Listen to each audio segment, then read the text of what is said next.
It's so hot and I'm sweating. Oh man.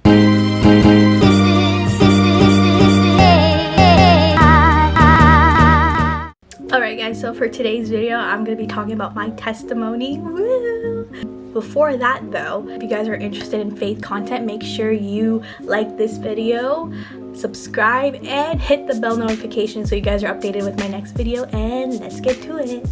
Also, I just wanted to talk about this shirt. It's a very cute shirt. It says Sundays on it. So I am a brand ambassador for the company God the Father Apparel. So basically, the creator of the brand, Drew your cart. Oh my gosh, I really hope I did not butcher that. He had the idea to make a faith-based apparel. So basically when you wear the shirt, it sparks up a conversation. You get to talk about Jesus, which I think is a very interesting concept. And also, if you guys use my discount code in the description below, it's Abby2. You can get 15% off your order, and that's always a fun thing. And I think it's a really cool company because 10% of all the proceeds go to World Vision. Anyway, let's get into the video. Okay, so for me, I grew up in the church, but I didn't meet God until I was 14 years old. But you know, I think about it, and it was just such a long journey until that time. And if you guys know, like, being an introvert and, you know, just having traumatic experiences just really does a lot to your upbringing. I'm just gonna be talking about a few of these experiences before I met God, and like my childhood and my upbringing, and I guess why it contributed to the things I've struggled with. So here it goes. Honestly, I didn't have a lot of friends growing up in the church because you know, like, it's kind of sad to say, but I guess like in the church there's people were divided into cliques. So one clique consists of the pastor's kids, the coordinator kids, you know, those were the popular kids. And then the clique that I was part of was like the regular parents, attendees, kids.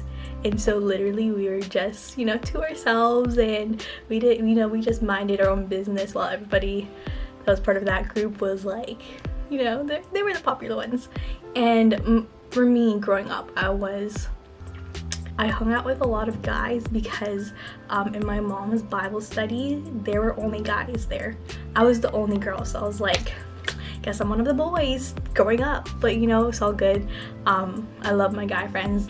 And so it's so weird to say this because my best friends now were the kids that were part of that clique, you know, the popular kids clique. So if y'all are watching this, no hate, okay? Like, I'm just expressing how I felt. You already know how I felt before, back in the days. Yeah. Okay, so for me, because I wasn't part of that clique, I guess like a lot of, like, you know, I didn't really have a lot of friends except my guy friends. You know, I guess from that, like, I was the outcast. We were the outcast of the group, you know what I mean? And so it's a sucky feeling, to be honest. I remember one time during Sunday school, like, you know, when you're sitting in a chair and then you move it back, like the sound of the chair and the floor moving against each other, like friction, I think. Like, it makes a sound, right? And so I did that, and one of the girls, I don't know, she hated me when we were kids. Like, we're fine now, okay?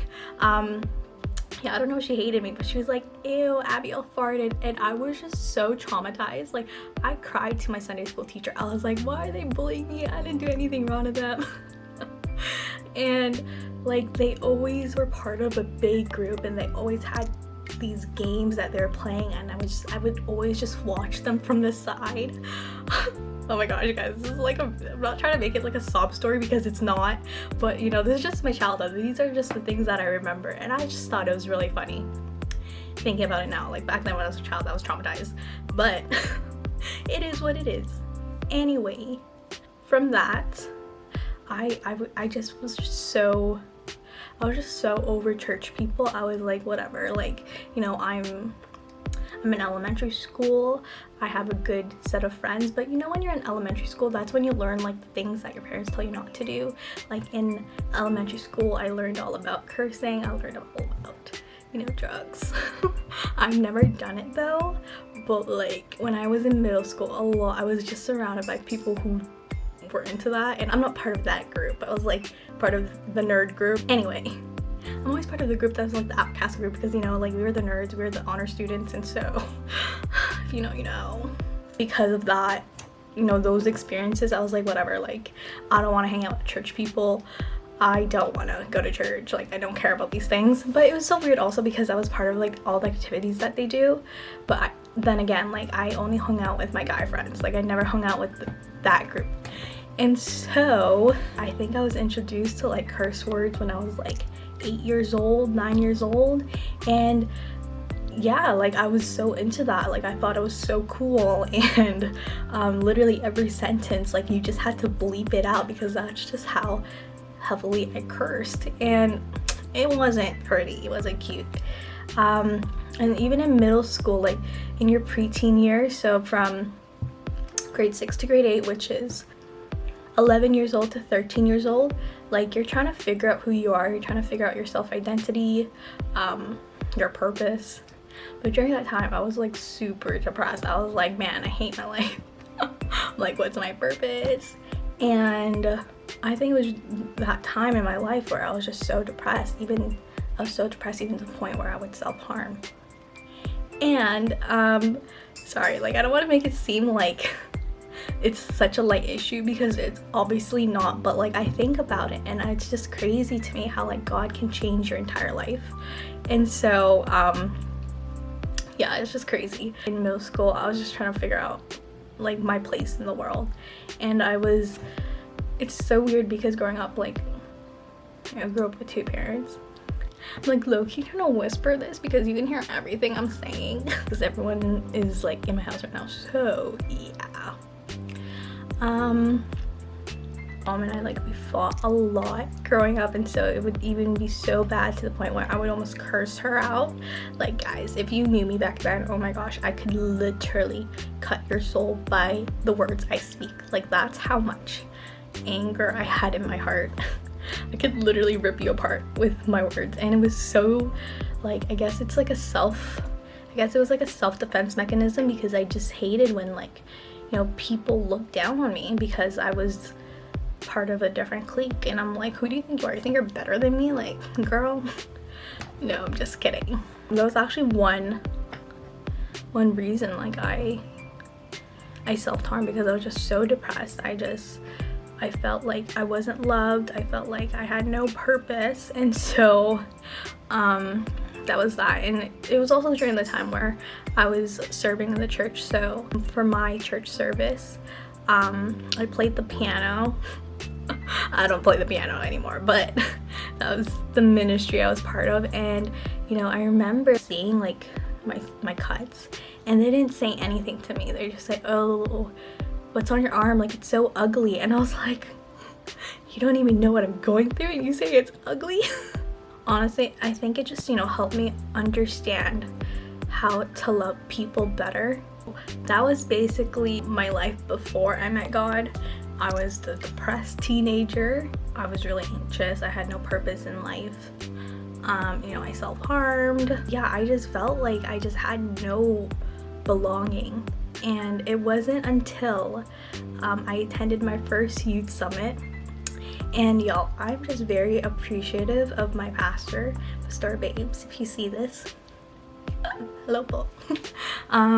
Yeah, honestly, I honor my pastors who care so much about the young people, because you know, growing up in the church, like, one thing my pastors always say, or one thing like we've been learning, is how it's so important as a young person to continue the legacy of our church, because you know, we're the next generation, we're the generation that will lead the next generation.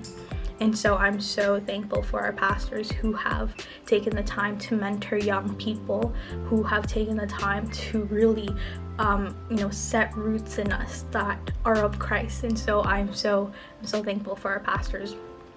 and our leaders. My pastor said how there was going to be an international youth summit, and this was the first one, and it was going to be held in British Columbia.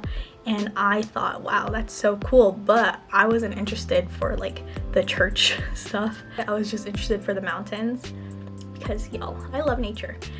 But I just had no interest of going. I was just like, oh, okay, well, who wants to go to that? Like, no thanks. Because mind you, again, like, I didn't know Jesus at the time, so I literally did not care.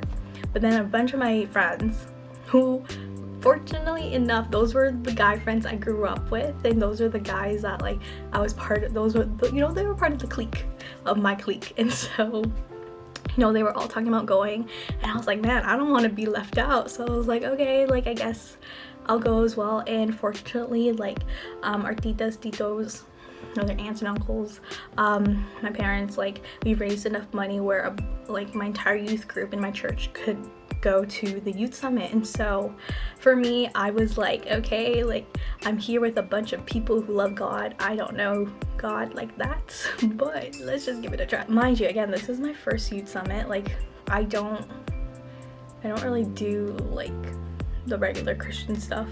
Like, I don't read my Bible, I don't do devos. Like, I just did not care for it at all. And I remember, like, I was trying to find my Bible. My mom put my Bible in my luggage, and I couldn't find it for our first seminar. So I was like, man, I'm gonna be that person. I'm gonna be that outcast. And I was like, okay, you know what? Like, it's whatever. Like, I'm sure there are gonna be other people that forgot their Bibles as well, or didn't have them. And literally, y'all, I was the only one, like, around my section that just didn't have one. And I remember the youth leader who was teaching that seminar, he looked at me and he's like, make sure you have your Bibles, guys, because this is a youth summit. I felt so attacked because I'm like, I like, for me, thinking that I already despised people in the church. So someone that's part of the church to say that, I was like, if you're trying to get people closer to God, you're pushing me away from God. But like, I have no hate against this leader because I think of it now, and for me, I guess like those experiences have opened up my eyes and made me realize like the type of leader that I want to be. And so for me, I am a youth leader at my church, and you know, because I was put in those uncomfortable situations, because I've gone through those awkward things, you know, the more I don't want anyone else to go through those things. So I'm very thankful that I got to experience that, because, you know, I don't ever want anyone to feel that way. But yeah, I don't have any hate for, like, you know, people who, you know, I don't have any hate, so it's all good.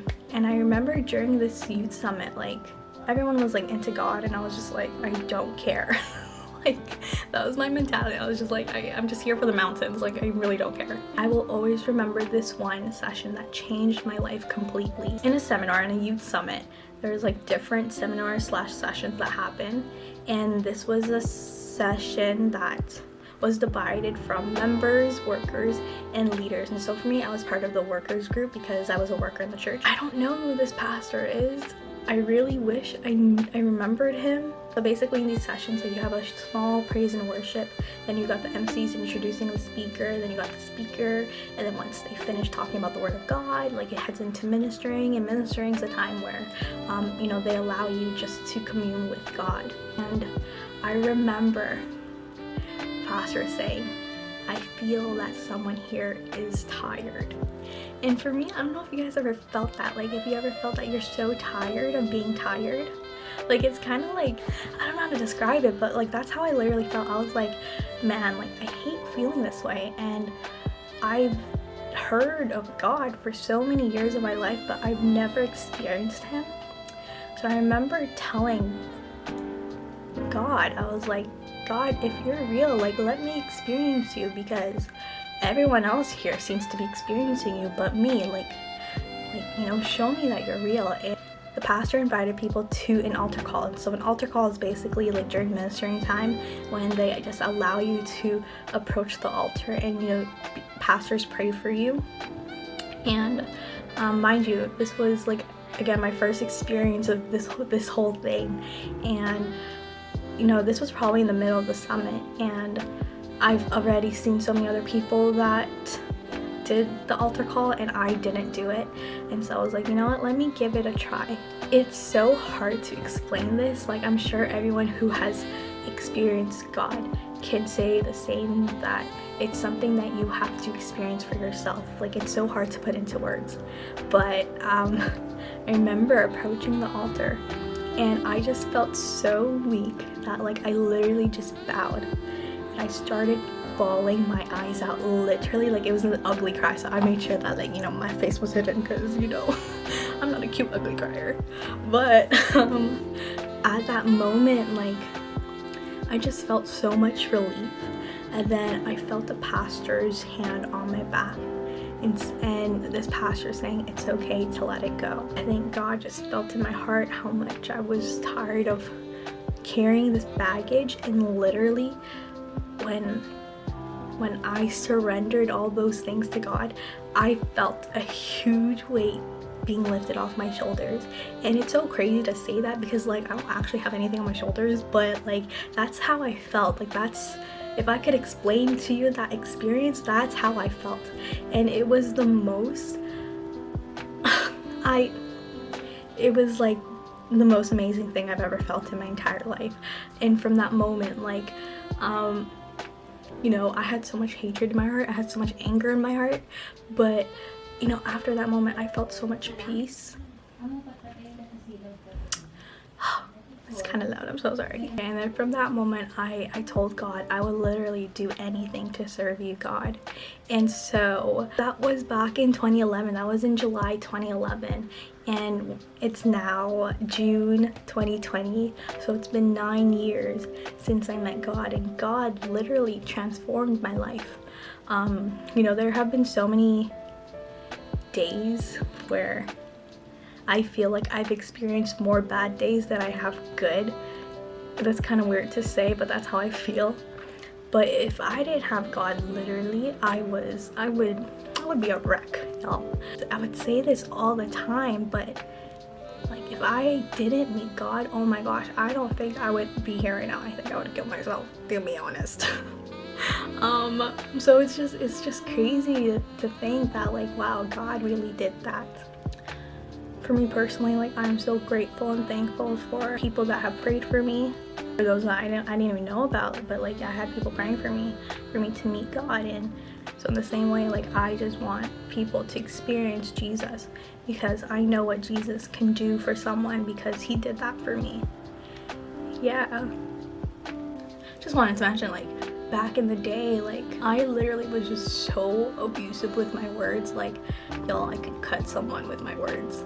And I remember, like, my friends always bring it up because, like, we always talk about our testimonies. Like, I had a Twitter page, and, like, you know, back in the days, like, whoever used Twitter, like, for me, I subtweeted a lot. If you know, you know.